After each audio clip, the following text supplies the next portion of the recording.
Hari ini ku rasa bahagia karena sesuatu hal terjadi atas setiap kita, apapun yang terjadi, kita akan terus berbahagia di dalam Tuhan. Saja untuk kita bangkit berdiri bersama-sama. Hari ini ku rasa bahagia. Kasih-Mu luar biasa buat kami Tuhan. Amin. Haleluya.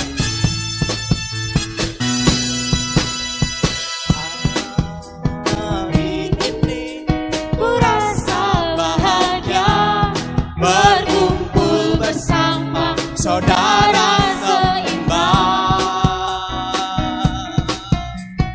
Tuhan Yesus Telah satukan kita tanpa memandang di antara kita. Hari ini ku rasa bahagia. Hari ini ku rasa bahagia berkumpul bersama saudara seiman.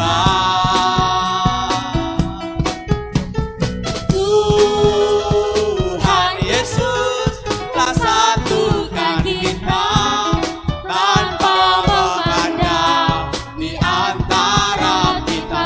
Kita akan sama-sama bergandengan yang ada di sekeliling. Bergandengan tangan dalam kasih, dalam satu hati, berjalan dalam terang kasih Tuhan. Sambil tunjuk dan berikan senyuman kepada kanan kiri. Sahabatku, kau saudaraku, tiada yang dapat memisahkan kita.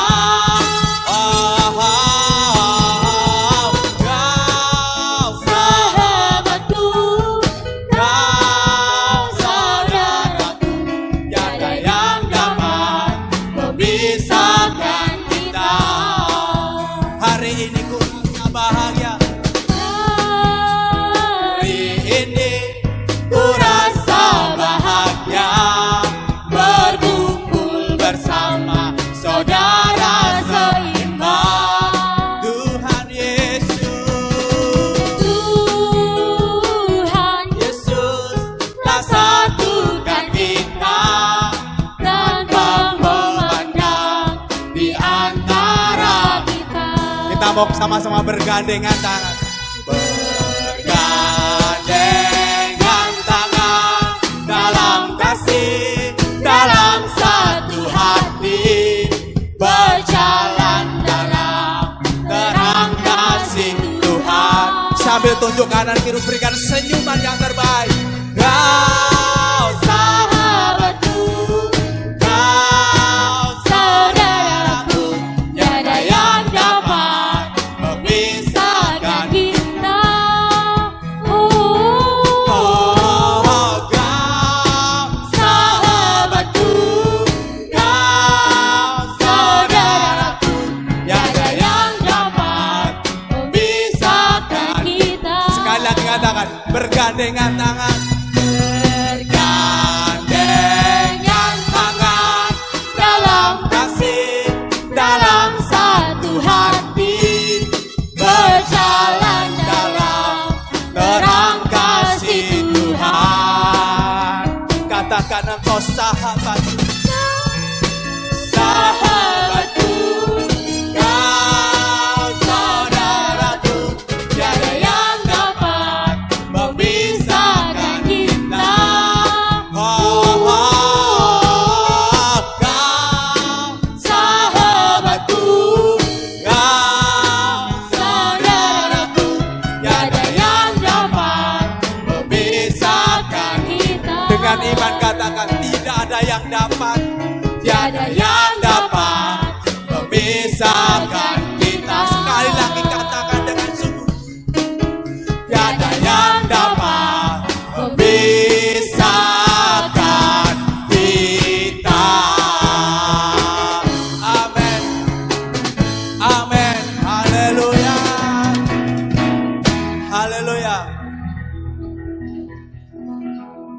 Berikan salam kanan kirinya kalau yang dekat. Aku bahagia punya sahabat seperti kamu. Aku bahagia punya saudara seperti kamu. Haleluya. Kita adalah keluarga, kita adalah apapun yang terjadi, kita adalah keluarga. Kita mau katakan, engkau sahabatku, engkau saudaraku. Karena dia lahir buat saya dan saudara, turun ke dunia untuk menebus setiap kita. Dia lahir untuk kami, dia mati untuk kami, dia bangkit untuk kita semua. Haleluya. Terpujilah namamu Yesus Tuhan. Amin. Haleluya.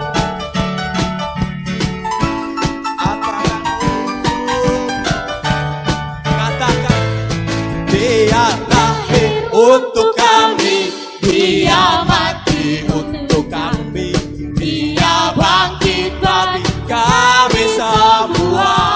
Katakan, dia Yesus, Yesus Tuhan kami, dia Yesus Allah kami, dia Raja di atas segala raja. Katakan, dia lahir untuk kami, dia mati untuk kami, dia bangkit bagi kami semua. Amin. Dia Yesus Tuhan kami, dia Yesus Allah kami, dia Raja di atas segala raja. Katakan, dialah itu firman Allah, firman Allah yang turun ke bumi, yang jadi sama dengan manusia. Dia Yesus sobat kami, dia Yesus Allah kami, sang penebus juru selamat dunia. Katakan, dia lahir untuk kami, lahir untuk kami, dia mati. Amin. Dia bangkit bagi kami semua. Dia Yesus Tuhan kami, dia Yesus Allah kami, dia Raja di atas segala raja. Dia itu firman Allah yang turun ke bumi, yang jadi sama dengan manusia. Dia Yesus sobat kami, dia Yesus Allah kami, yang menebus juru selamat dunia. Lebih lagi kata, dia itu firman Allah, itu firman Allah yang turun ke bumi, yang jadi sama dengan manusia. Dia Yesus sobat kami, dia Yesus Allah kami, amin, sang penebus juru selamat dunia. Katakan, sang penebus juru selamat dunia. Engkau sang penebus buat kami, sang penebus juru selamat dunia. Oh, oh, oh, oh, oh. Haleluya. Kuat berdiri Bapak dan Ibu Saudara. Haleluya. Apapun yang terjadi, kita mau percaya Yesus. Kita bisa menghitung kebaikan Tuhan sepanjang 11 bulan yang kita lewati. Bila Tuhan keras mulai dari hidup, ingat, ada berkat-berkat Tuhan. Satu-satu kita bisa hitung. Tidak bisa kita hitung dengan kalkulator, karena tidak dapat dinilai dengan apapun. Bila Tuhan keras melanda hidupmu, percaya, kau niscaya akan dikagum oleh buat kasih Tuhan yang luar biasa. Haleluya. Terpujilah nama-Mu. Terpujilah Tuhan. Oh, terpujilah. Terpujilah nama.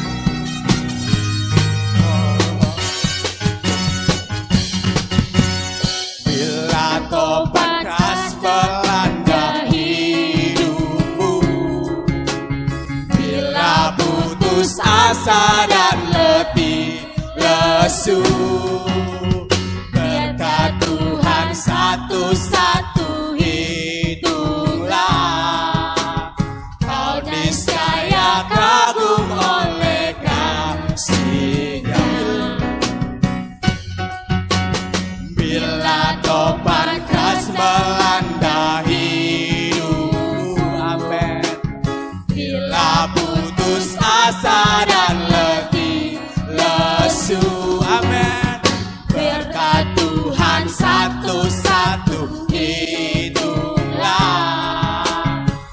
niscaya kagum oleh kasih-Nya. Berkat Tuhan mari hitunglah, kau kan kagum oleh kasih-Nya. Berkat Tuhan mari hitunglah, kau niscaya kagum oleh kasih-Nya. Amin Tuhan. Bila topan keras melanda, Tuhan kami mau belajar terus menghitung Bila putus kebaikan-Mu yang luar biasa buat kami. lesu, Berkat Tuhan satu-satu hitunglah, kau niscaya kagum oleh kasih. Sekali lagi katakan bila topan, amin. Bila topan keras melanda hidupku. bila putus asa dan letih lesu, kita mau sama-sama katakan berkat Tuhan satu-satu hitunglah, kau niscaya kagum oleh kasih-Nya. Amin. Berkat Tuhan mari hitung, tidak terhitung Tuhan, kau kan kagum oleh kasih-Nya. Berkat Tuhan mari hitunglah, kau niscaya kagum oleh kasih-Nya. Berkat Tuhan mari hitung, tidak terhitung Tuhan, kan kami kagum kan oleh kagum kasih-Nya. Berkat Tuhan mari hitunglah, kau niscaya kagum oleh kasih-Nya. Berkat Tuhan mari hitunglah, kau niscaya kagum oleh kasih-Nya. Amin. Berkat Tuhan mari hitunglah, kau niscaya kagum oleh kasih-Nya. Tuhan kami akan kagum berkat-Mu yang luar biasa buat kami. Berikan sorak-sorai buat Yesus. Haleluya. Silakan duduk Bapak Ibu dan Saudara kasih. Menghitung kebaikan Tuhan tidak dapat dihitung dengan kalkulator, dengan pikiran manusia. Kita akan terus dibuat kagum atas apa yang Tuhan kerjakan dalam setiap hidup kita. Mari Bapak Saudara terkasih, kalau Tuhan sudah memberikan segalanya buat kita, kita mau juga mau bisa memberikan segala sesuatu yang terbaik dari hidup kita untuk Tuhan. Karena hidup kita bukan milik kita lagi, semuanya milik Tuhan. Tuhan kami rindu, ajar kami Tuhan bisa memberi yang terbaik. Kami akan Tuhan terus buat kami kagum atas apa yang Tuhan kerjakan. Sungguh indah Engkau Tuhan buat kami. Kau sungguh luar biasa buat kami.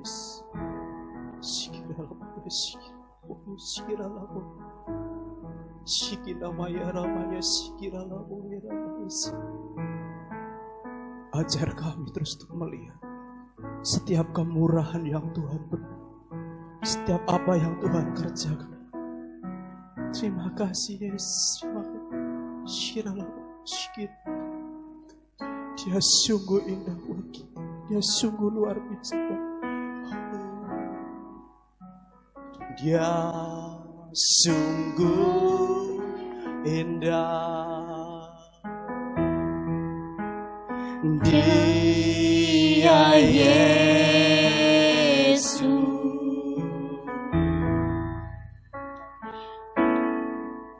Dia ajaib, Dia mulia, Dia agung, Dia cinta daku dan ampuniku.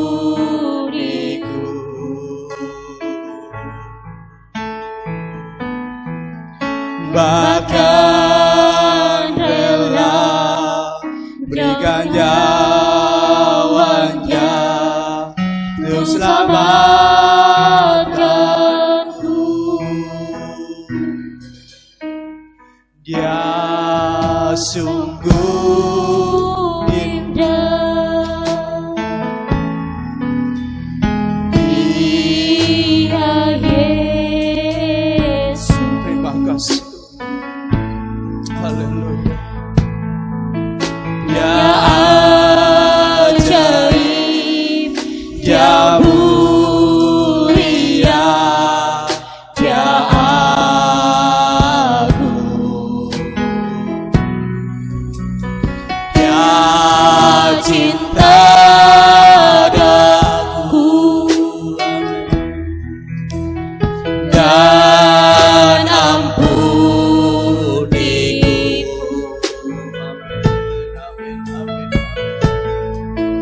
Bahkan rela berikan nyawanya untuk selamatkanku. Sambutlah Yesus, tinggikan Yesus, beri Dia hormat, pujian dan kuasa. Yesus Raja.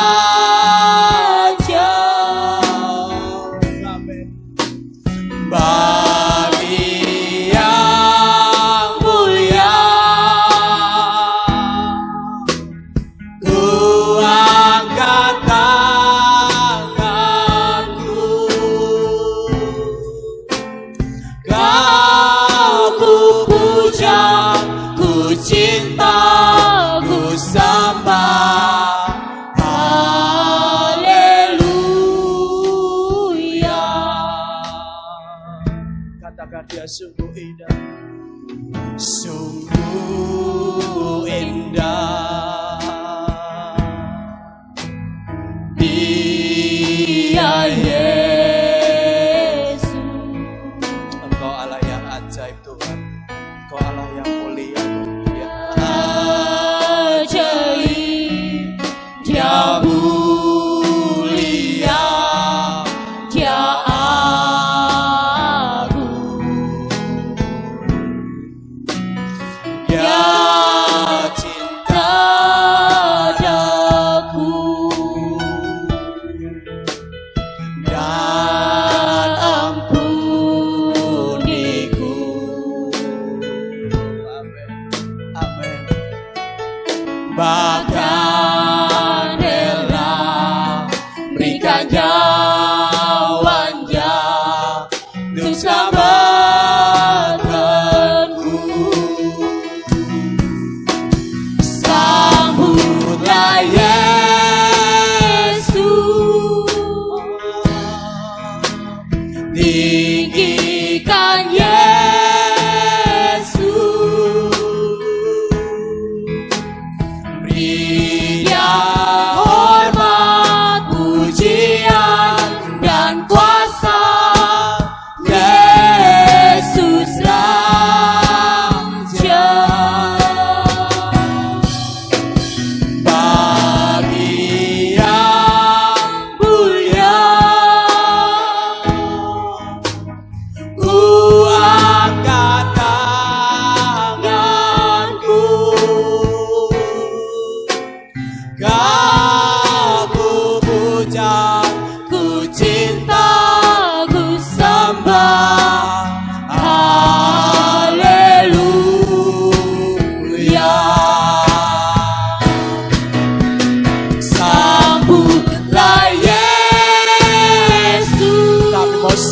Engkau Tuhan. Kami mau tinggikan Engkau Yesus.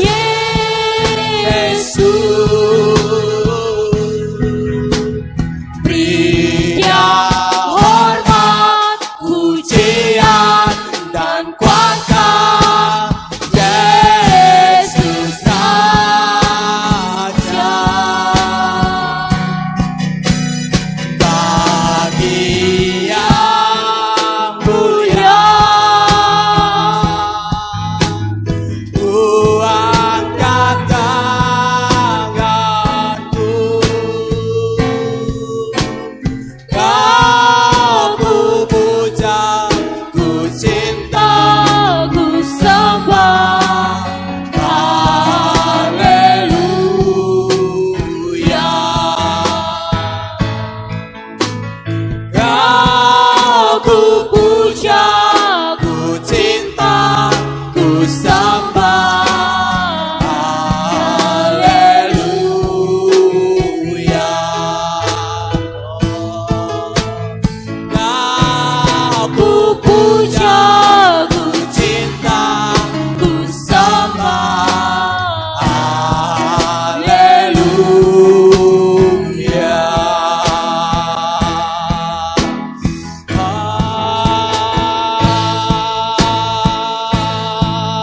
Haleluya. Haleluya. Shirabaya dalalabaya rabaya rabaya. Irabaya dalalabaya dalalabaya rabu. Irabaya dalalabaya dalalabaya dalalabaya rabaya rabaya rabu. Kau ku sembah, kau ku puji, kau ku tinggikan Tuhan Yesus. Tiada yang lain selain Engkau Tuhan. Engkau Tuhan yang menebus kami. Kami mau bersorak-sorai bagi nama-Mu Yesus. Selama-lamanya Yesus. Irabaya rabaya rabaya rabaya. Irabaya dalalabaya rabaya. Shiradalalabaya rabaya rabaya rabaya rabaya rabaya rabaya rabaya rabu. Begali begali begali begali begali begali begali. Anugerah-Mu, anugerah-Mu, urapan-Mu mengalir mengalir tercurah di tempat. Kami mau menikmati Engkau Roh Kudus. Kami mau puji, kami mau sembah, kami mau tinggikan nama-Mu selamanya. Yesus, Yesus. Shirabaya rabaya rabaya rabaya rabaya rabaya rabaya rabaya rabaya rabaya. Haleluya, haleluya, haleluya, haleluya, haleluya, haleluya, haleluya, haleluya. Haleluya, haleluya, haleluya, haleluya, haleluya, haleluya, haleluya. Shirabaya rabaya rabaya sekira baba baba baba baba baba baba. Ajaib Engkau Tuhan, mulia Engkau Tuhan, agung dan perkasa Engkau Yesus. Kami mau sambut Engkau Tuhan, kami mau tinggikan Engkau Tuhan sampai selama-lamanya. Engkau Allah yang ajaib, Engkau Allah yang mulia, Engkau Allah yang agung. Sungguh tiada yang seperti Engkau, sungguh tiada yang seperti Engkau Tuhan. Haleluya. Haleluya.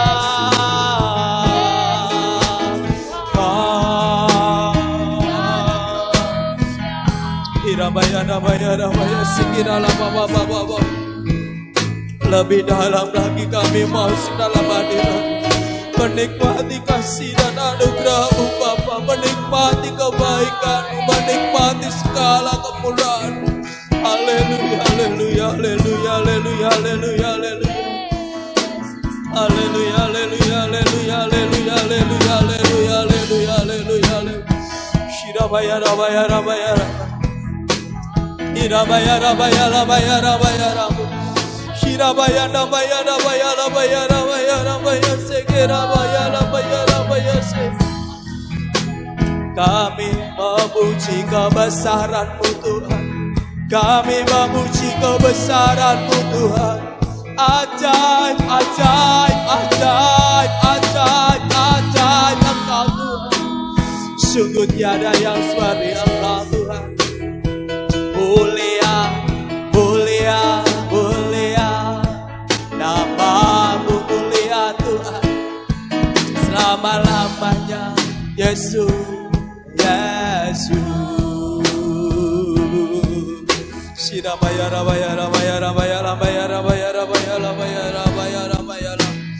Shira bayara bayara bayara bayara bayara bayara bayara. Shira la bayara bayara bayara sikira. Hosana bagi nama-Mu Tuhan. Hosana bagi nama-Mu Yesus. Hosana. Shiramaya ramaya ramaya sikira lamo.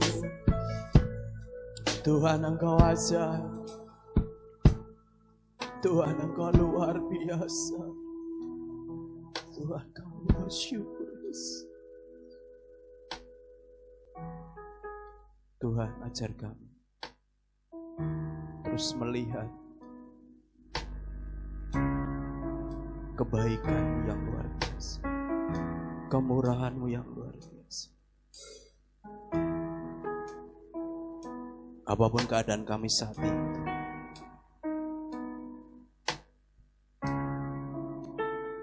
semuanya ada dalam kendali-Mu Tuhan. Kami mau terus berharap dan berserah kepada Engkau. Kami akan sambut Engkau Tuhan. Kami akan tinggikan Engkau seumur hidup kami Tuhan. Ajar kami terus untuk melihat secara rohani kami Tuhan, supaya kami terus Tuhan mengalami sukacita penuh dengan ucapan syukur. Terima kasih Roh Kudus, terima kasih. Kami mau belajar Tuhan tunduk dan taat. Kami mau belajar tunduk dan taat Tuhan. Mendengar dan melakukan apa yang Tuhan mau. Kerjakan dalam hidup kami Tuhan. Supaya kami boleh seturut dengan kebenaran firman.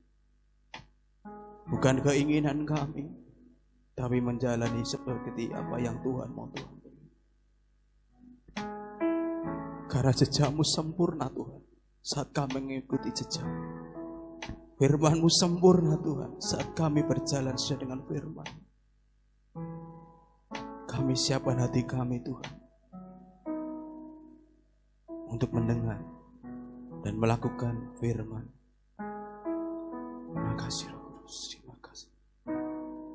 Sering ku tak mengerti jalan-jalan-Mu Tuhan, bagai di belantara yang gelap. Tanpa seribu tanya, namun tetap percaya, jejak-Mu Tuhan sungguh sempurna.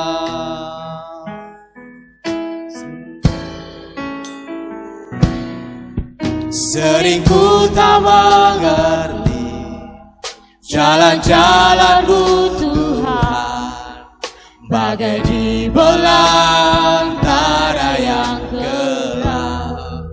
Amin.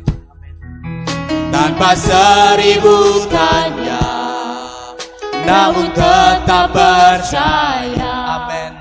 Jejak-Mu Tuhan sungguh sempurna.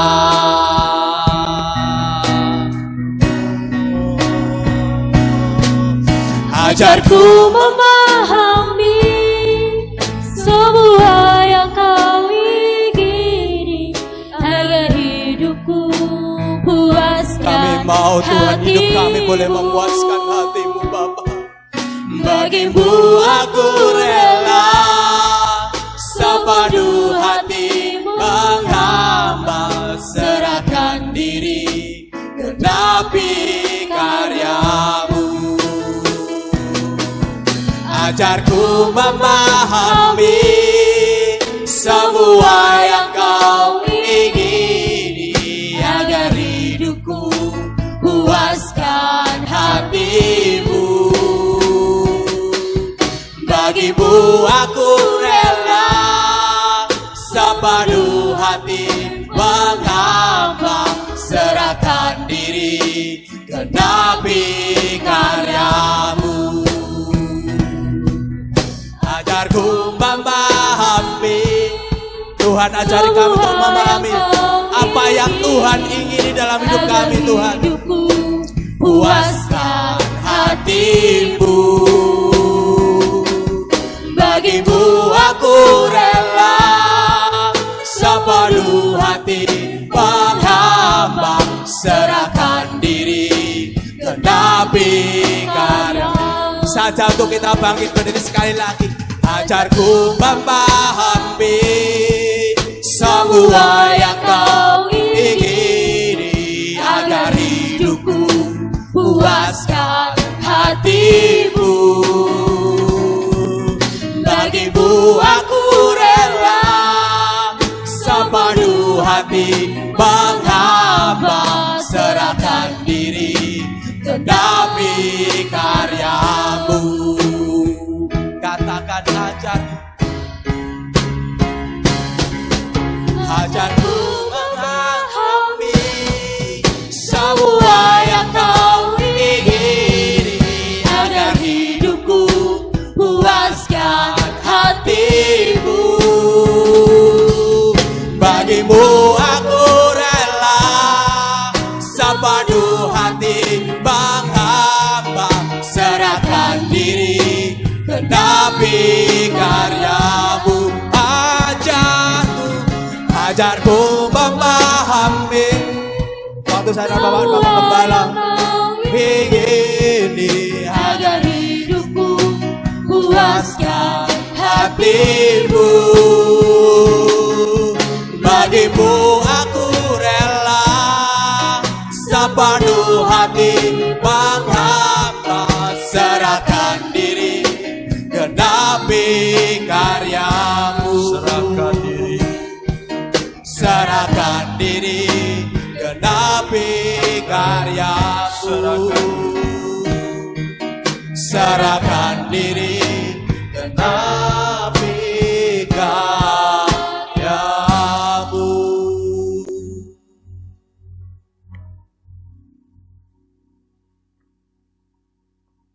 Berikan kepada kami hati seorang hamba untuk kami boleh taat dan setia terhadap setiap perintah ketetapan yang Tuhan sampaikan, ajarkan kepada kami semua.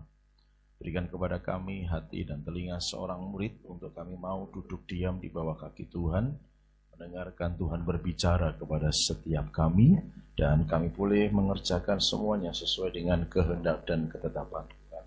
Terima kasih ya Bapa, berbicaralah Engkau kepada masing-masing kami, sesuai dengan apa yang Kau mau dan Kau inginkan atas kami semua, sehingga kami boleh berjalan seturut dengan kehendak dan firman-Mu.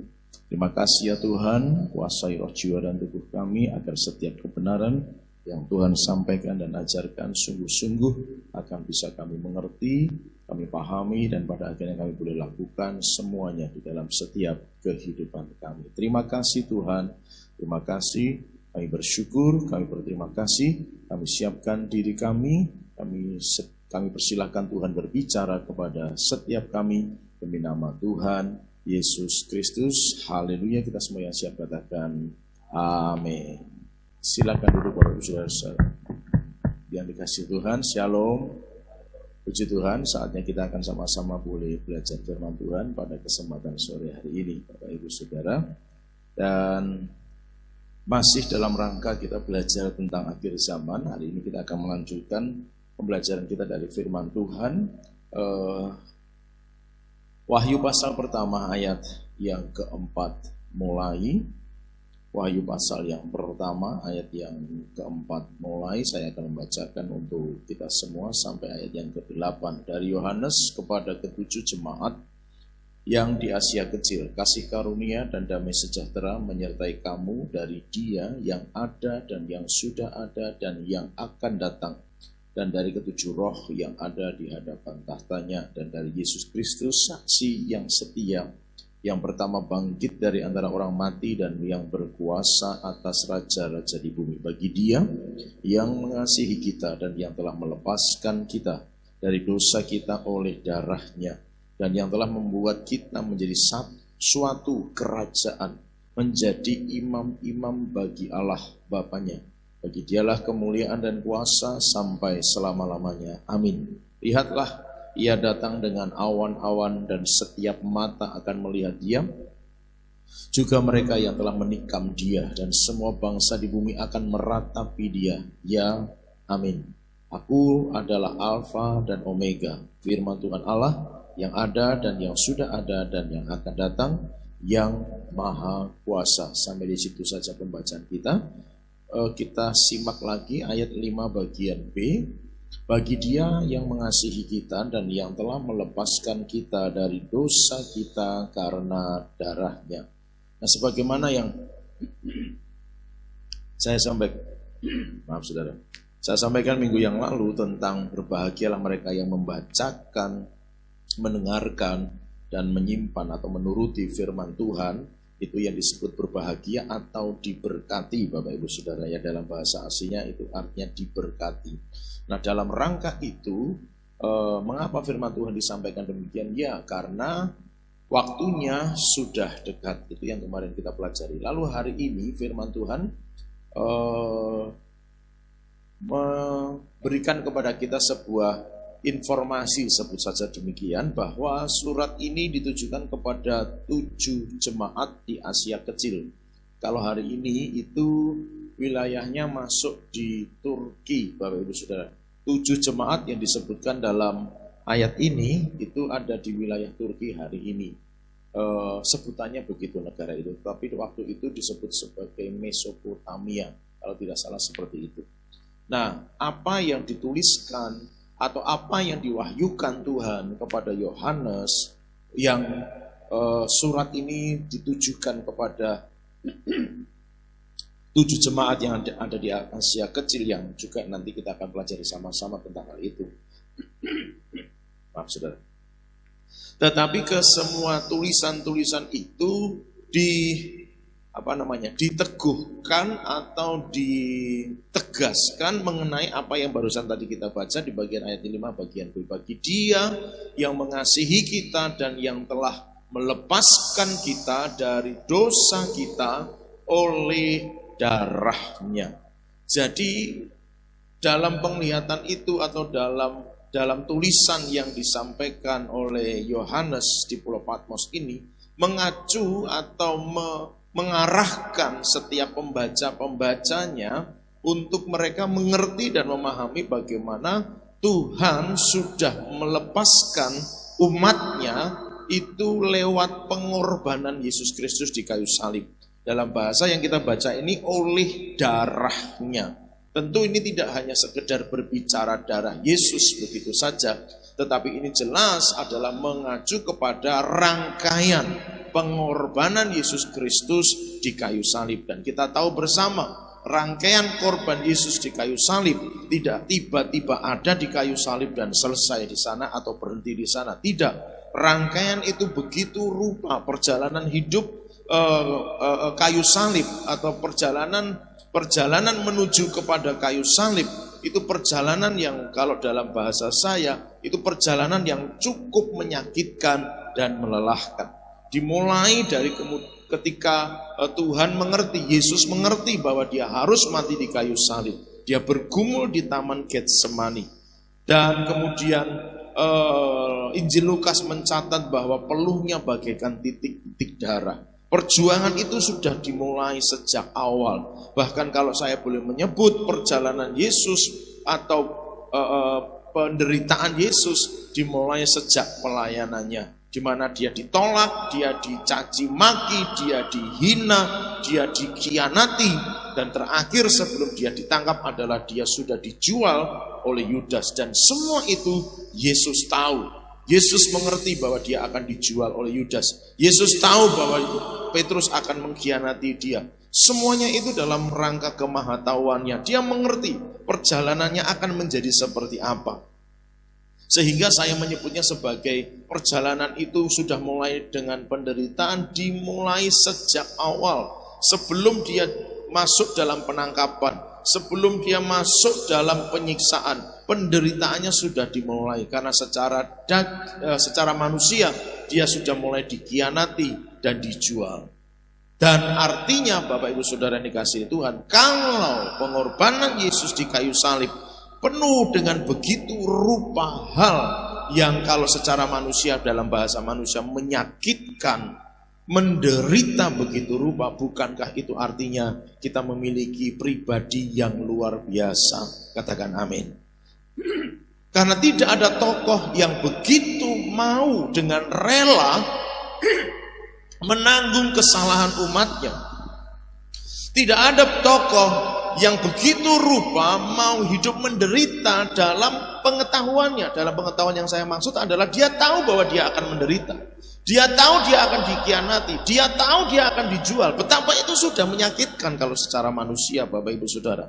Dan tidak ada tokoh yang sama mengalami hal yang seperti itu selain daripada Yesus. Olehnya Bapak Ibu Saudara, di kesempatan kita memperingati kematian Yesus yang terakhir di tahun 2024 ini, mari kita ingat kembali, tidak ada yang lain yang luar biasa seperti Yesus. Katakan amin.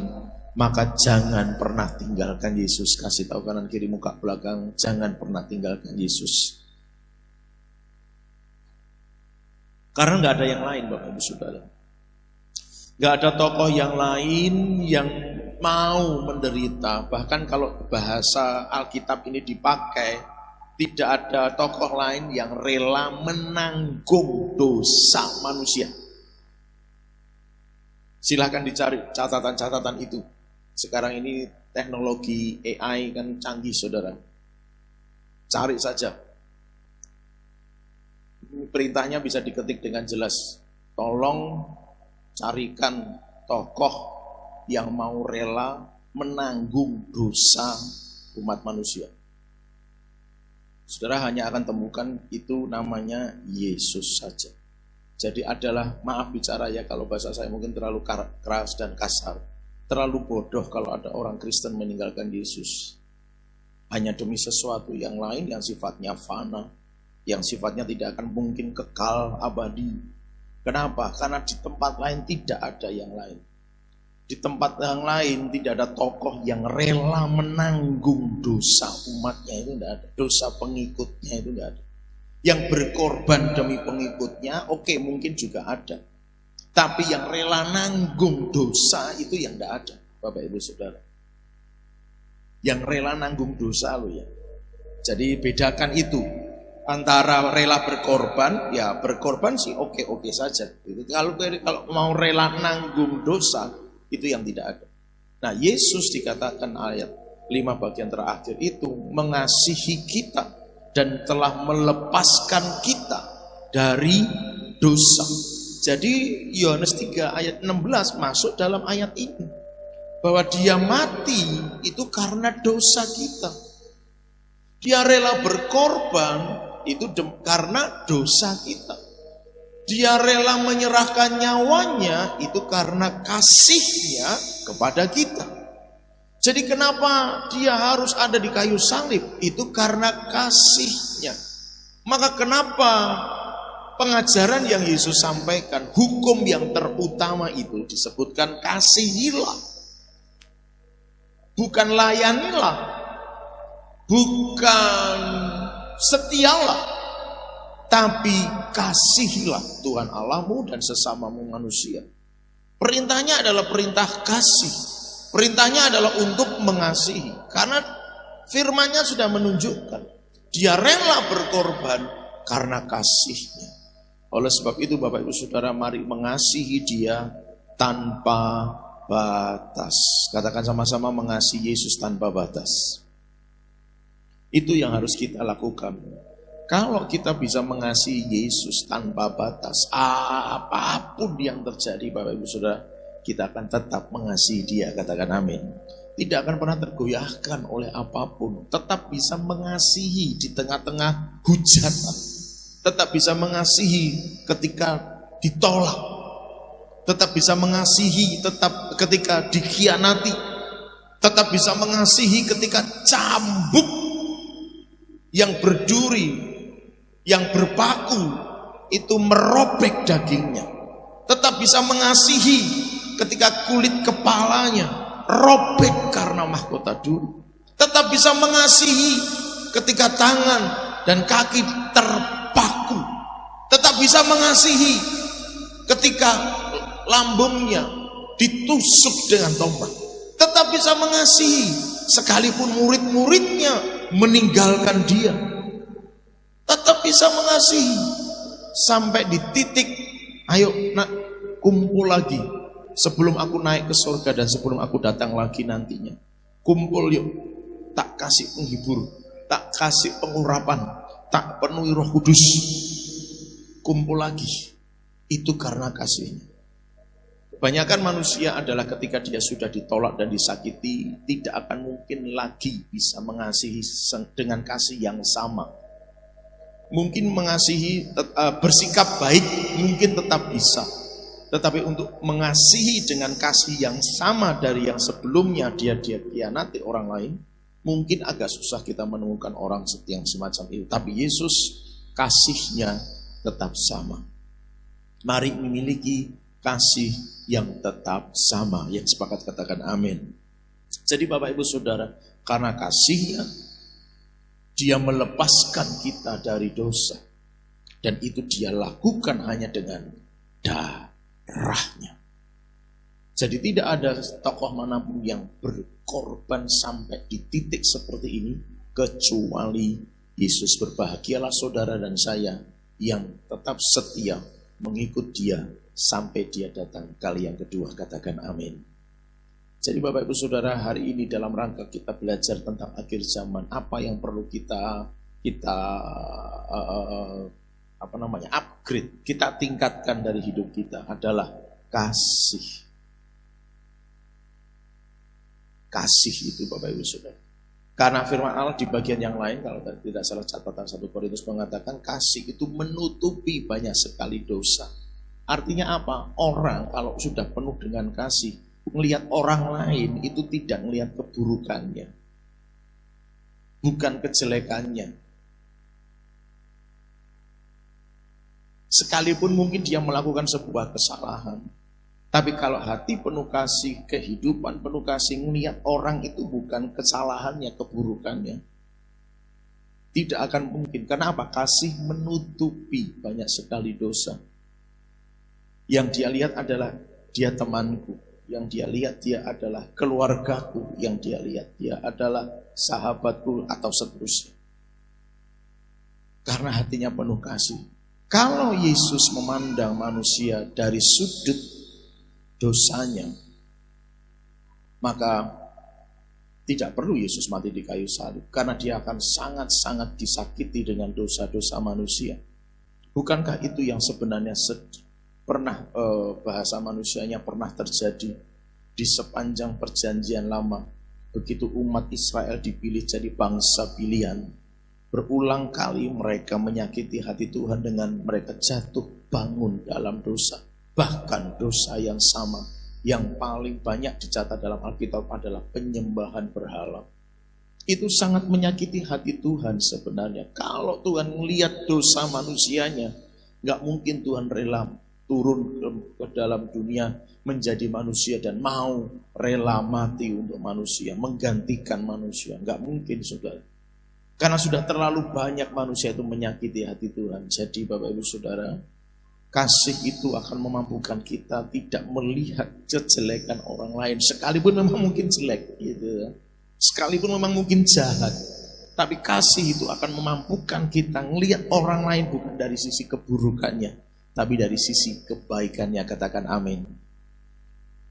Bahkan ada kan Bapak Ibu Saudara, kita itu sudah cerita dunia ini, biasa begitu. Orang yang begitu baik, luar biasa. Kalau saya boleh pakai istilah dengan angka begitu ya, 100 kali dia berbuat baik, 1 kali dia salah, Yang paling besar di blow up beritanya itu yang mana saudara? Yang 1 kali dia berbuat salah. 100 kali berbuat baik dia nggak akan bisa pernah lihat. Tapi itu manusia dunia. Kasih tahu kanan kiri muka belakang, kita beda. Kita ngelihat orang lain dengan kasih. Sama-sama katakan kasih. Ayo saudara, kenapa perlu begitu? Ingat baik-baik, perjalanan hidup kita ke depan, berulang kali sudah saya sampaikan, perjalanan hidup kita ke depan tidak menjadi semakin mudah. Tidak menjadi semakin mudah. Pergantian pemimpin hari ini belum, saya pakai kata belum saja, walaupun menurut saya kayaknya tidak, gitu ya, tapi saya pakai kata belum. Pergantian pemimpin kita belum mengubah apapun. Harga tetap sama, ya kan, di semua sektor. Ya hanya nanti akan ada makan gratis lah, begitu kira-kira Bapak Ibu Saudara. Tapi bukan salah pemimpin kita, tetapi maksud saya memang bukan untuk ke situ arahnya nanti, gitu loh Saudara. Bukan untuk ke situ. Memang kita sedang dibawa menuju pada akhir zaman di mana Yesus datang kedua kali. Kalau itu tidak boleh disebut kiamat, ya Yesus datang kali yang kedua untuk menjemput gerejanya, menjemput mempelainya, menjemput mereka yang siap untuk dibawa naik. Perjalanan kita ke depan, sehingga perjalanan hidup kita ke depan akan penuh dengan warna-warni yang semakin beragam, penuh lika-liku yang semakin tajam. Jika kemudian kita tidak siap dengan kasih yang begitu besar, maka kita akan apa Bapak Ibu Saudara ya, akan mudah tersakiti pada akhirnya, akan mudah terlukai pada akhirnya. Karena firman Tuhan berkata di akhir zaman, bapak bisa jual anak, anak bisa jual bapak. Itu tidak bicara soal, mungkin saja bicara soal letterlux, artinya memang benar-benar dijual. Dijual itu seperti Yudas yang jual Yesus gitu ya ke orang-orang Romawi.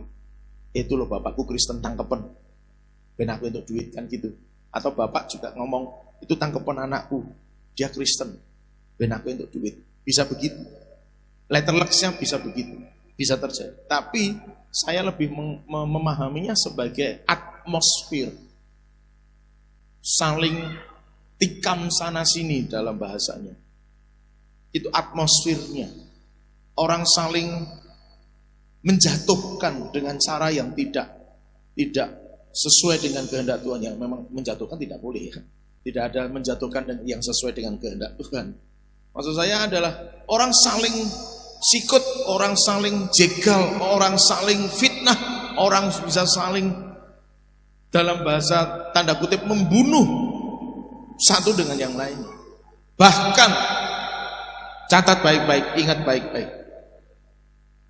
Bahkan dalam keluarga rohani. Jadi kalau kemudian kasih kita nggak penuh, Bapak Ibu Saudara, kita akan terluka begitu banyak. Dan kalau terluka, firman Allah sudah bilang, kita nggak akan bisa naik. Bahkan bisa jadi justru kita tidak akan diampuni. Karena ayatnya berkata, kalau kamu nggak bisa ngampuni, Bapamu yang di surga juga tidak akan mengampuni. Kalau sudah begitu, mungkinkah masuk surga? Jelas tidak, karena tidak dapat pengampunan. Kenapa kok nggak bisa ngampuni? Karena nggak penuh kasih. Ngelihat orang dari sisi buruknya, sehingga a priori jelek, kemudian berkesimpulan buruk, alhasil membuat benteng di hati. Padahal kalau itu sesama tubuh Kristus, padahal harusnya bisa bersatu, menjadi tidak bisa bersatu sebagai tubuh Kristus. Dan itu di hadapan Tuhan jadi salah, Bapak Ibu Saudara. Jadi kenapa kita mesti belajar hari ini tentang pengorbanannya itu membebaskan kita, melepaskan kita dari dosa karena kasihnya. Maka kalau dasar Yesus berkorban buat kita adalah kasih, hendaknya kasih yang sama yang Yesus sudah berikan kepada kita, itu juga kita miliki secara berlimpah-limpah. Yang sepakat katakan amin. Kita harus memiliki kasih secara berlimpah. limpah. Ayat 6 berkata, dan yang telah membuat kita menjadi suatu kerajaan. Agak aneh bahasanya, karena kok kita dibuat Tuhan menjadi suatu kerajaan. Kenapa? Yang pertama, kenapa istilahnya tidak dipakai satu kerajaan, tetapi suatu kerajaan? Lalu pertanyaan yang kedua, kenapa dipakai istilah kerajaan? Apa maksudnya kita dijadikan suatu kerajaan? Nah Bapak Ibu Saudara, kenapa tidak satu tetapi suatu? Karena ini tidak berbicara kerajaan secara pemerintahan nyata, real seperti pemerintahan yang ada di dunia. Kerajaan, ada raja, terus kemudian ada menteri-menteri dan lain sebagainya. Bukan kerajaan yang physically, tapi kerajaan berbicara tentang kerajaan rohani, sebuah sistem pemerintahan rohani. Makanya dipakai kata suatu, bukan satu. Suatu, karena ini bicara sistem rohani. Lalu kenapa kok dipakai kerajaan? Bapak Ibu Saudara ingat bahwa Tuhan kita, salah satu istilah yang dipakai dalam Alkitab itu disebut sebagai raja di atas segala raja. Maka sistem rohani yang memakai sistem kerajaan ini, di mana kemudian Tuhan yang adalah sebagai rajanya menggunakan sistem rohani ini untuk memerintah gerejanya. Artinya apa? Atau maknanya bagaimana? Bahwa kita ini sedang ada masuk dalam sebuah sistem pemerintahan kerajaan, di mana Tuhan sebagai raja. Maka kalau Tuhan raja, hormat kita kepada Tuhan harus sebagai raja. Sekalipun sistem kerajaan dunia ini berbeda-beda antara kerajaan satu dengan yang lainnya, tapi saya memiliki sebuah keyakinan bahwa raja itu dihormati setinggi-tingginya oleh masyarakat. Maka ketika raja hadir di sebuah masyarakat, maka penghormatan masyarakat itu begitu rupa itu bermacam-macam memang bentuk dan jenisnya, tetapi secara prinsip penghormatannya begitu rupa kepada seorang raja. Ada yang misalnya harus menabur bunga di jalan kalau rajanya sedang lewat. Ada yang misalnya menundukkan diri sampai sang raja itu tidak terlihat oleh mata jasmani. Misalnya, ada begitu macam. Pada saat Yesus masuk ke Yerusalem dalam rangka kematiannya, Alkitab sudah menuliskan dan menubuatkan sejak zaman Yesaya bahwa dia akan naik ke ledai, tetapi dia dihormati sebagai raja. Orang bersorak hosana, dan kemudian sepanjang jalan masuk ke Yerusalem, orang menghamparkan kain untuk perjalanan Yesus masuk ke Yerusalem. Itu sebagai bentuk penghormatan kepada raja. Sikap hormat saudara dan saya kepada Tuhan Yesus sebagai apa? Raja? Atau mungkin yang lainnya, Bapak Ibu Saudara. Kalau di film-film yang pernah saya lihat, kalau yang di keraton saya justru belum pernah melihat secara nyatanya. Tapi di film-film yang saya lihat, ada sistem pemerintahan raja. Mata rakyat itu nggak boleh mandang langsung wajah raja loh saudara. Itu bentuk penghormatannya. Nggak berani mandang raja. Itu saking hormatnya. Nah kalau di Solo yang saya tahu, kalau orang menghadap raja di tahtanya tidak boleh berjalan berdiri, bukan, jalannya jongkok sampai ke depan tahta raja. Itu sebuah penghormatan. Artinya sikap hormatnya begitu rupa. Begitu rupa. Saya tidak mengerti apakah kita memiliki cara pandang yang sama. Tapi hari ini saya ajak Bapak Ibu Saudara untuk kembali kita mengerti melalui ayat ini bahwa ternyata Tuhan melepaskan kita dari dosa oleh darahnya. Itu membuat kita menjadi suatu kerajaan. Jadi kita dibebaskan dari dosa agar memiliki penghormatan yang setinggi-tingginya terhadap Tuhan kita yang kita sembah dalam Yesus Kristus. Katakan amin. Jadi mari Bapak Ibu Saudara, mari tingkatkan penghormatan kita kepada Tuhan. Kalau kita menghormati dia, kita tentu gak akan main-main kan dengan dia. Ya persoalannya mungkin kita agak susah menangkapnya, tapi saya berharap di dalam nama Yesus, Roh Kudus memberikan pengertian yang dalam dan pemahaman untuk kita bisa memahami ini. Kenapa saya katakan agak susah? Karena kita gak pernah ada dalam sebuah kerajaan. Sikap hormat kepada raja yang seperti apa yang harus aku miliki. Tapi percayalah Bapak Ibu Saudara, sesuai dengan kerinduan hati kita kepada Tuhan, ketika kemudian kita berdoa, Tuhan ajar aku untuk dapat menghargai Engkau, maka seiring dengan doa yang seperti itu, Roh Kudus akan memampukan kita bisa menghormati Dia sebagai Raja di atas segala raja. Katakan amin. Kita nggak tahu perubahan itu terjadi kapan, tapi tiba-tiba kita akan menjadi orang yang sudah bisa menghargai dan menghormati Tuhan. Pertanyaannya sederhana. Sudahkah kita berdoa untuk itu? Ataukah kita masih berdoa tentang berkat, Bapak Ibu Saudara? Tuhan berkatilah aku. Ya enggak apa-apa, itu tidak salah. Tetapi jangan lupa bahwa kita juga perlu berdoa supaya hati kita dipenuhi dengan kasih.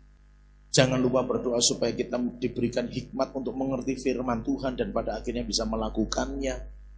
Jangan lupa berdoa juga dalam konteks hari ini, kita berdoa supaya aku memiliki penghargaan dan penghormatan kepadamu ya Tuhan. Jadi seiring dengan doa kita, itulah yang menjadi kerinduan kita. Bukankah kita berdoa diberkati itu karena kerinduan kita pengen diberkati? Yang setuju katakan yes. Ya kan? Tapi kalau kita nggak pernah berdoa buat jiwa-jiwa, berarti selama ini kita juga nggak pernah menginginkan jiwa-jiwa kan? Kita nggak pernah berdoa buat kesatuan tubuh Kristus karena kita memang tidak pernah berpikir untuk kesatuan tubuh Kristus barangkali. Termasuk dalam hal ini, kalau kita nggak pernah berdoa untuk Tuhan, berikan aku hati yang bisa menghargai Engkau sebagai Raja di atas segala raja. Kemungkinan juga tidak ada semacam kerinduan untuk menghormati dan menghargai Tuhan sebagai Raja. Berulang kali sudah saya singgung sebenarnya, prosentase doa kita sebenarnya berisi apa? Permohonan, permintaan untuk diri kita, usaha kita, keluarga kita, pekerjaan kita, rumah tangga kita, atau kalau dalam konteks saya pelayanan, penggembalaan. Kalau dalam konteks-konteks yang misalnya mereka adalah pengajar mungkin supaya pengajarannya diberkati Tuhan dan seterusnya dan sebagainya. Prosentasenya lebih banyak kemana? Itu kan saudara. Berkat untuk pribadi kita atau prosentase doa kita adalah untuk memuliakan nama Tuhan. Itu menjadi semacam ukuran sebenarnya kalau boleh saya pakai istilah itu. Bahwa kemana sesungguhnya hati kita. Alkitab nulisnya begini, tapi itu saya pakai contoh, bahwa di mana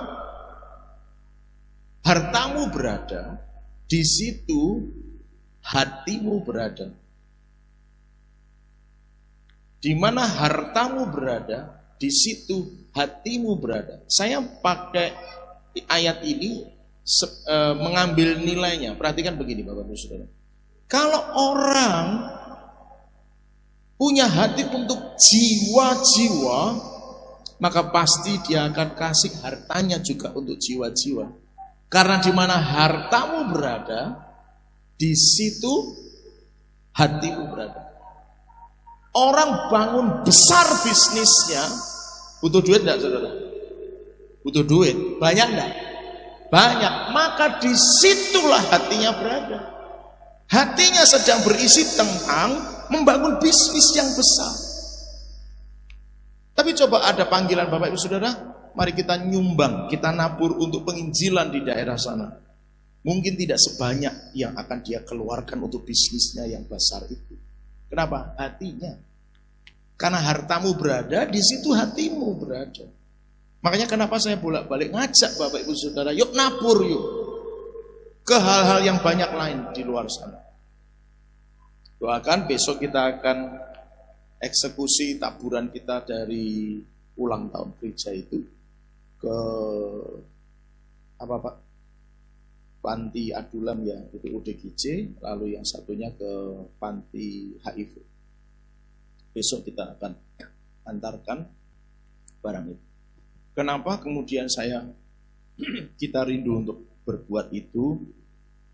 Secara nilainya, secara atmosfernya, saya mau praktekkan ayat itu kepada saudara kita semua, maksudnya JSK Family. Kenapa? Begitu harta kita kasih ke orang-orang yang membutuhkan, hati kita secara otomatis akan kesana. Kan sama dengan nilai yang kita pelajari hari ini, Bapak Ibu Saudara yang dikasihi oleh Tuhan. Tuhan membuat kita menjadi suatu kerajaan. Kalau hati kita benar-benar menghargai Dia sebagai Raja, otomatis itu akan menggerakkan seluruh elemen hidup kita, bahkan tubuh kita, untuk menghargai dan menghormati Tuhan kita sebagai Raja. Yaitu nilai yang saya ambil tadi dari ayat, di mana hatimu berada, di mana hartamu berada, di situ hatimu berada. Jadi kalau hati kita kalau kita pengen hati kita ada di surga, kasih hartamu buat surga. Caranya gimana pula? Balik sudah saya sambil juga. Kalau kamu ngasih minum dari salah satu orang yang miskin ini, kata Yesus, kamu sama dengan kasih minum ke aku. Jadi gampang enggak? Nyuguhi Tuhan kopi itu, saudara. Gampang. Kasih aja orang miskin di pinggir jalan itu kopi. Sama dengan kita ngasih ke Tuhan kopi. Kasih makan orang yang di pinggir jalan itu, sama kita ngasih makan Tuhan. Itu prinsipnya ya, kebenaran, nilai kebenarannya yang diajarkan firman Tuhan begitu. Ngasih orang miskin itu, ngasih orang yang membutuhkan itu, sama dengan ngasih ke Tuhan. Dan artinya kalau kita ngasih ke Tuhan, Tuhan itu bukan orang yang buta dan lupa. Katakan amin. Yang kalau orang ngasih bisa lupa, toh, apakah memang kamu pernah nolong saya toh? Itu kan saudara. Manusia kan bisa lupa kan. Ya itu tadi.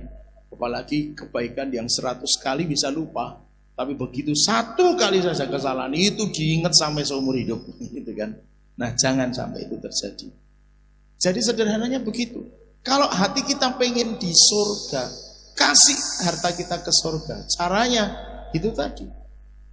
Karena kita ngasih mereka sama dengan ngasih Tuhan. Berarti sudah harta kita nyampe toh ke Tuhan, katakan amin. Nyampe. Makanya ayo sering menabur untuk mereka yang membutuhkan. Yang siap menabur katakan haleluya. Pak Denny waktu khotbah di sini kan dia ngomong, kalau saya piknik kemana, dikalkulasi pikniknya kan. Habisnya berapa? Sebelum berangkat piknik, duit sejumlah yang dikalkulasi untuk piknik dikasih dulu buat Tuhan. Berarti enggak punya uang dong untuk piknik, minta sama Tuhan. Itu kuncinya. Nilainya jadi sama nih. Buat aku segini, buat Tuhan juga segitu. Tapi kadang orang tidak. Piknik RT habis 180.000, janji iman ke gereja cuma sekian rupiah. Tuhan nilainya jadi lebih kecil daripada piknik RT. Mari bertobat sama-sama. Termasuk saya, katakan amin. Halo? Iya Bapak Ibu Saudara. Boten tahu piknik kok Pak nggih pun.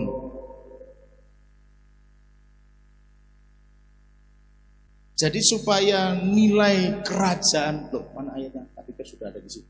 Nilai sebuah kerajaan itu benar-benar bisa nyata, kita bisa menghargai, menghormati Dia sebagai Raja, maka seluruh apapun yang ada dalam hidup kita, kita kerahkan, kita berikan, kita hunjukkan untuk Dia sebagai Raja kita. Katakan haleluya.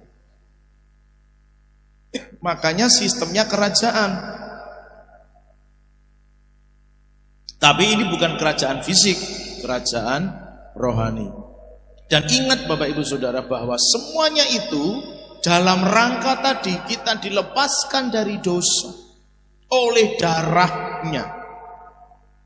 Jadi pengorbanan Yesus membawa kita kepada suatu sistem rohani yang bersifat kerajaan, di mana Tuhan Yesus Kristus yang kita sembah itu adalah rajanya. Kalau raja, kita menganggap dia raja, kita akan sangat-sangat menghargai, menghormati. Coba Bapak Ibu Saudara renungkan saja atau jawab dalam hati bahwa menurut Bapak Ibu Saudara ada enggak rakyat, kalau itu rajanya yang benar-benar dihormati, ada enggak kira-kira rakyat yang berani bantah raja, Bapak Ibu Saudara? Yang saya tahu, karena rakyat itu menghargai dan menghormati raja, tidak ada perintah raja yang ditolak. Bahkan ketika perintah raja itu hanya berbentuk tulisan yang dibacakan oleh ajudan atau duta kerajaan. Karena di film-film saya tahunya begitu, gitu kan? Ada stempel raja, ada meterai raja, bahwa mulai sekarang tanggal berapa? Tanggal 7 Desember 2024, seluruh rakyat yang ada di kerajaan CSK Family harus memberikan upeti setiap 1 bulan sekali kepada kerajaan sejumlah 10 kilo beras, 7 ekor ayam, 3 kilogram telur ayam, 1 ekor sapi. Dibacakan oleh ajudan, demikianlah keputusan raja. Ada rakyat yang berani bantah? Tidak ada, setahu saya begitu. Karena dia tahu dia menghormati raja. Nah, raja kita itu raja di atas segala raja. Dia sudah memberikan perintahnya kepada saudara dan saya. Ada yang berani bantah? Seharusnya tidak. Kasih tahu kanan kiri, muka belakang, bilang begini, jangan bantah perintah Tuhan. Kalau perintahnya mengasihi, ayo kita mengasihi. Dengan punya kasih itu akan menjadi dasar kita mau melayani, kita mau berkorban, kita memiliki kemurahan hati. Jadi yang itu tadi kalau belum dikerjakan, kemungkinan kasihnya yang memang belum besar, Bapak Ibu Saudara. Karena orang punya kasih, maka dia mau melayani mereka yang ada di kolong jembatan dan seterusnya dan sebagainya. Karena punya kasih. Karena punya kasih, dia akan sungguh-sungguh dalam beribadah, dalam melayani Tuhan, dalam mengerjakan bagian, menghasilkan buah seperti yang Tuhan perintahkan. Karena kasih. Maka kalau tadi misalnya di bagian pelayanan, di bagian ibadah, di bagian memberi, di bagian mengampuni, di bagian yang lain-lainnya kok belum bisa dikerjakan, kemungkinan karena kasihnya. Atau bahkan maaf bicara, kalau orang masih tinggal dalam dosanya, kemungkinan kasihnya yang memang belum besar. Maka ayo Bapak Ibu Saudara perbesar kasih. Karena untuk kita bisa menghargai, menghormati dia sebagai raja di atas segala raja, butuh kasih yang besar. Maka hanya tinggal bagaimana kemudian kita memiliki kasih itu. Tuhan ajarku mengasihi. Ada ya tadi ya syair lagu terakhir ya. Oh bukan ya, ajarku memahami ya. Jadi miliki kasih Bapak Ibu Saudara yang besar. Lalu ayatnya berkata menjadi di sebuah sistem kerajaan dan kita ini menjadi imam-imam bagi Allah. Bapaknya itu mengacu kepada bahwa ini adalah perkataan Yesus, gitu kira-kira seperti itu. Tetapi kenapa kita dilepaskan dari dosa dengan darah yang kudus, dengan darah Yesus, supaya masuk pada suatu kerajaan, sistem kerajaan, di mana di kerajaan itu kita jadi imam.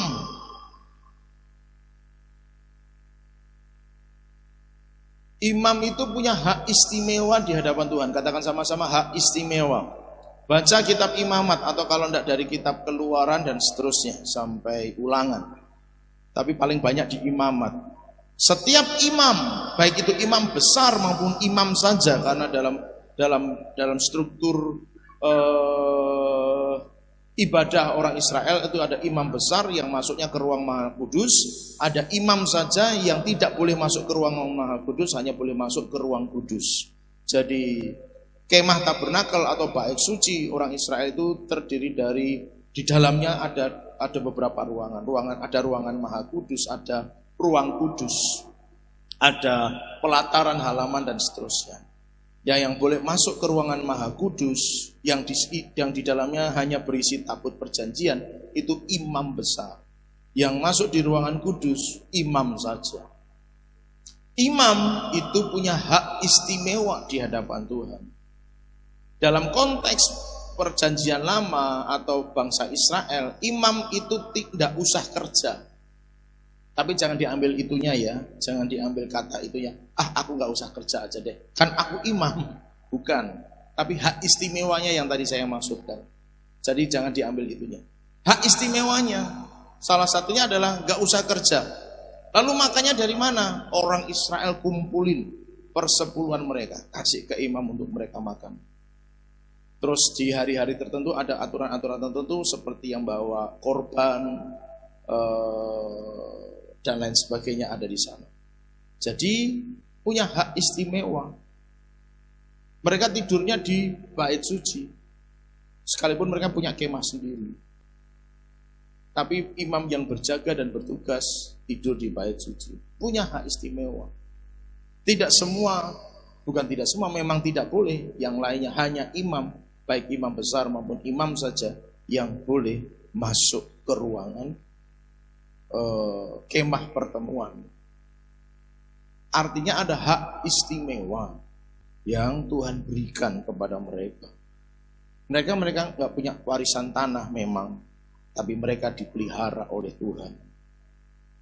Artinya kalau imam itu menjadi nilainya ya, atau spiritualnya itu, imam itu kemudian dikenakan kepada kita, kita dijadikan imam-imamnya Allah. Berarti di hadapan Tuhan kita jadi punya hak istimewa yang sepakat dan percaya, katakan amin.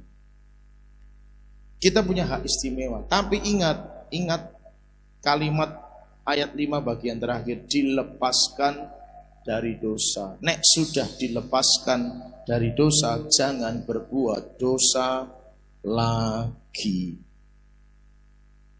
Jadi Bapak Ibu Saudara, apa yang perlu kita kerjakan hari ini? Atau hari ini kita dapat apa? Bahwa pertama, mari perbesar kasih itu, karena perjalanan kita ke depan akan sangat banyak bersentuhan. Serius Bapak Ibu Saudara.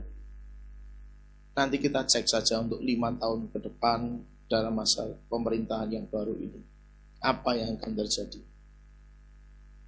Mungkin tidak menyeluruh terjadi di negara kita, maksudnya dari Sabang sampai Merauke, dari Miangas sampai Rote, mungkin tidak. Tapi pasti terjadi, beberapa titik terjadi dan ngalami. Tapi itu bukan berarti kalau misalnya Tuhan izinkan kita nggak ngalami kayak gitu, berarti oh ya udahlah, nggak apa-apa lah, biar itu yang mereka rasa. Bukan, kita justru harus tahu supaya kita ngerti bahwa perjalanan kita ke depan itu akan membutuhkan banyak sekali kasih, supaya kita tidak menjadi gampang dinodai oleh perbuatan-perbuatan iblis yang ingin menyeret gerejanya masuk ke sana. Iblis ngerti ini waktunya sudah dekat Bapak Ibu Saudara. Maka dia hancurkan, dia akan kerahkan sebanyak mungkin cara untuk bisa menyeret gerejanya dari kebenaran. Maka saya berharap Bapak Ibu Saudara mengerti. Intinya cuma begini, kalau saudara kita ngerti itu salah sesuai dengan hukum firman, jangan pernah turuti, katakan amin. Sekali lagi, kalau itu bertentangan dengan firman Tuhan, jangan pernah turuti, katakan amin. Serius Bapak Ibu Saudara. Kalau kita ikuti, jangan sampai itu berupa panah api. Maksudnya gini, kalau kebetulan kalau ada ini ya. Jadi kalau ini panah api, panah itu kalau dilemparkan maksud dan tujuannya apa saudara? Nancep, mematikan. Betul? Nah, panah api si jahat itu mungkin tidak mematikan dalam pengertian secara jasmani. Kita mati, nyawa hilang, bukan. Tapi karena ini panah, nancep enggak betul? Nancep. Nah, nancep ini dia punya jalur tuh, setan tuh punya jalur tuh. Set, untuk masuk ke hati. Dia akan kuasai hati manusia. Dia akan kuasai hati gereja yang tidak memiliki kasih. Mungkin bukannya tidak memiliki kasih, kurang besar kasihnya. Karena semua gereja pasti punya kasih, katakan amin. Cuma kan ada yang besar kasihnya, ada yang tidak besar. Nah, jangan sampai panah itulah yang nancep. Karena kalau begitu dia namanya nancep. Ya ini akan nempel nih, gitu loh saudara. Kemana gereja pergi, tetap bawa panah api si jahat, tertancap panah api si jahat. Maka si jahat selalu punya celah untuk ganggu hidupnya. Bukan ganggu dalam pengertian bahwa dia diganggu apanya, bukan. Tapi keimanannya, kerohaniannya, nilai-nilai kebenaran dalam hidupnya akan diganggu. Dan pada akhirnya dia tidak bisa lagi membedakan mana yang benar, mana yang salah. Kalau dia sudah tidak bisa membedakan mana yang benar, mana yang salah, dia tidak akan pernah ngerti kebenaran lagi. Dia bisa akan langgar semua hukum Tuhan. Dan di ujung sana ketika penghakiman sudah diadakan, maaf, namamu sudah tidak lagi tercatat di buku kehidupan. Jadi pengajaran hari ini membawa kita untuk ngerti. Kita siapkan diri kita sebagai mempelai Kristus. Hari ini kita belajar, ayo Bapak Ibu Saudara tingkatkan kasih sebesar-besarnya, tingkatkan kasih. Tingkatkan kasih, minta terus sama Tuhan. Tuhan penuhi aku dengan kasih-Mu. Penuhi aku dengan kasih-Mu. Penuhi aku dengan kasih-Mu. Supaya aku bisa mengasihi Engkau, mengasihi sesama. Hukumnya cuma itu kan masalahnya. Bukan masalah sih, maksudnya hukumnya cuma itu, mengasihi Tuhan dan mengasihi sesama. Mengasihi sesama adalah bukti kita mengasihi Tuhan. Ayatnya jelas berkata, kamu gak mungkin bisa mengasihi Tuhan yang tidak kelihatan kalau kamu gak bisa mengasihi manusia yang kelihatan. Kesesamanya saja dia benci, mungkinkah dia bisa mengasihi Tuhan? Yang kepada kelihatan saja dia benci, mungkinkah kepada yang gak kelihatan dia bisa mengasihi? Gak mungkin, karena ayatnya yang ngomong, firman ngomong. Gak mungkin Tuhan orang bisa mengasihi Tuhan yang gak kelihatan. Kalau yang kepada yang kelihatan saja dia gak bisa mengasihi. Itu hukum. Tapi ada orang merasa aku tetap mengasihi Tuhan, menyembah Tuhan. Padahal maaf bicara hatinya tetap gap kepada sesamanya.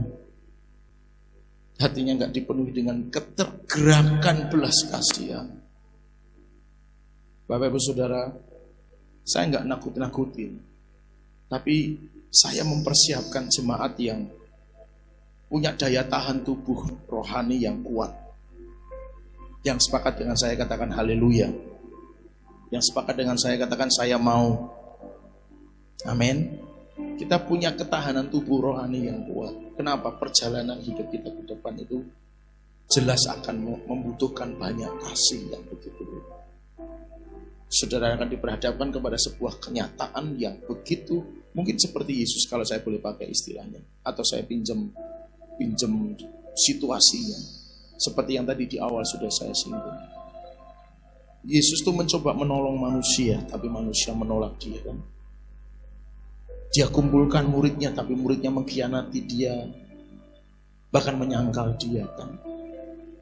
Dia coba untuk selamatin manusia, tapi justru manusia semakin menjadi-jadi dalam dosanya. Di titik di mana harus dilakukan supaya manusia selamat adalah dia harus mati di kayu salib. Bahkan dalam proses dia mau menumpahkan darahnya untuk menyelamatkan manusia, orang banyak menukar Yesus dengan penjahat, bukan? Yesus dianggap lebih jahat dari Barabas. Orang banyak berkata, bebaskan Barabas dan salibkan Yesus. Sekalipun memang itu nubuatan, sekalipun memang itu jalan yang harus ditempuh oleh Yesus karena sudah dinubuatkan oleh Alkitab. Tapi bukankah perjalanan itu bisa begitu sangat menyakitkan? Karena kalau Yesus tahu ujungnya kemana kan, bedanya di situ kan. Kalau kita nggak tahu kan ujungnya mau kayak apa. Yang kita tahu hari ini mungkin bukan kita lah. Yang orang tahu adalah orang itu disakitin hari ini. Yang orang tahu orang itu dikhianatin hari ini. Yang orang tahu dia difitnah. Dia ditikam dari belakang hari ini. Dia ditipu hari ini. Dia nggak tahu ke depan akan berubah jadi apa bagi hidup. Maka butuh kasih yang besar. Karena perjalanan kita akan menemukan banyak hal yang demikian.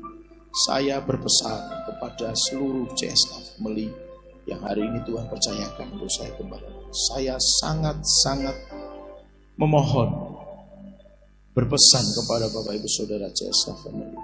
Apapun yang terjadi, miliki kasih yang besar. Jangan lihat orang dari sudut negatifnya. Pandang dia dengan kasih Bapa. Pandang dia dengan mata Tuhan. Tuhan mengasihi dia, maka kita pun harus mengasihi dia.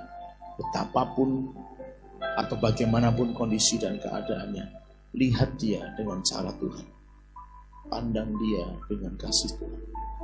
Apapun yang terjadi.